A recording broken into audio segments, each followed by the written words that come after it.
Em Marcos capítulo 10, versículo 42, a palavra diz assim: Mas Jesus, chamando a si, disse-lhes: Sabeis que os que julgam ser príncipe da gente delas se assenhoriam, e os seus grandes usam de autoridade sobre elas. Mas entre vós não será assim. Antes, qualquer que entre vós quiser ser grande será o vosso serviçal, e qualquer que entre vós quiser ser o primeiro será servo de todos. Porque o Filho do Homem não veio para ser servido, mas para servir e dar a sua vida em resgate de muitos. Olha só o que diz a palavra de Deus nesse texto. A palavra chega a dizer que muitas vezes nós temos um desejo de ser grande. O ser humano, ele tem um desejo de ser grande. Jesus estava falando o que ele ia fazer em Jerusalém, que ele estava indo a Jerusalém, que ele morreria, que ele seria açoitado, que ele seria perseguido, que ele seria crucificado, mas que ao terceiro dia ele iria ressuscitar. E os discípulos estavam discutindo entre eles qual deles seria o maior. Diz que Tiago e João falou: Olha, Senhor, conceda-me que no teu reino um se assente à direita e o outro se assente à esquerda. E quantas vezes nós temos esse desejo de ser grande? O perigo de servir a Deus buscando promoção pessoal e não do propósito eterno do reino.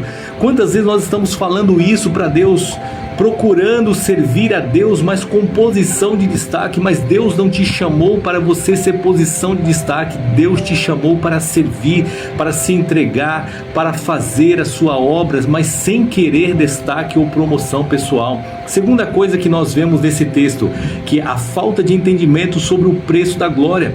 Jesus olhou para aqueles discípulos e falou assim: olha, vocês podem beber o cálice que eu vou beber e ser batizado com o batismo que eu serei batizado. E eles falaram: Senhor, nós podemos.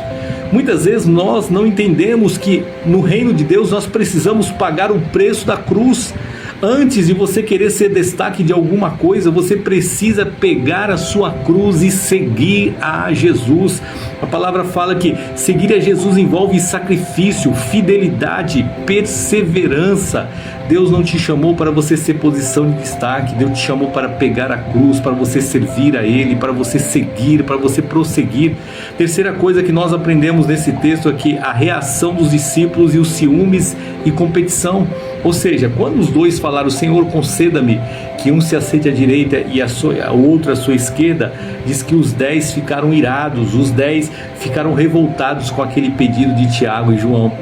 Mas Jesus falou assim: olha, lá fora é uma coisa, lá fora os grandes se apoderam, lá fora os grandes têm autoridade, mas entre vós não será assim. Aquele que quiser ser grande vai ser servo, aquele que quiser ser o primeiro terá que servir a todos, porque no reino de Deus quem se destaca é aquele que serve. Comparação gera divisões, invejas e ressentimentos. Quantas vezes no corpo de Cristo existe comparação, inveja, ressentimento, pessoas que desejam ser maiores do que outras, mas Deus está te chamando para você servir, não para você ser melhor do que ninguém. Quarto, o contraste entre o reino do mundo e o reino de Deus. A palavra fala assim que lá fora os grandes iriam dominar, mas no reino os grandes estão servindo. Ou seja, a liderança cristã não é controle, mas é cuidado, é serviço. Você quer ser líder?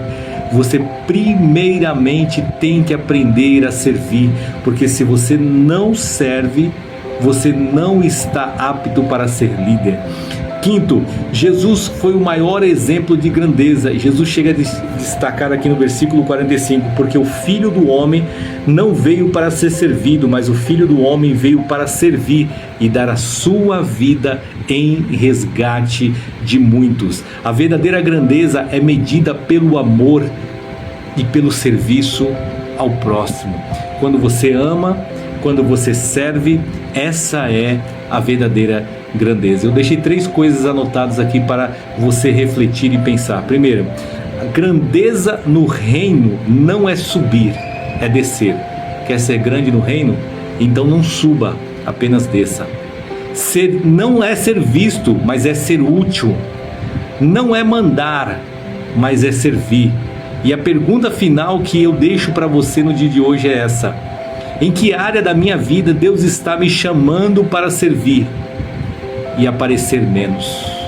Em que área da minha vida Deus está me chamando para servir mais e aparecer menos? Que você possa ficar com essa palavra dentro do teu coração e que Deus te abençoe e abençoe toda a sua família no nome do Senhor Jesus.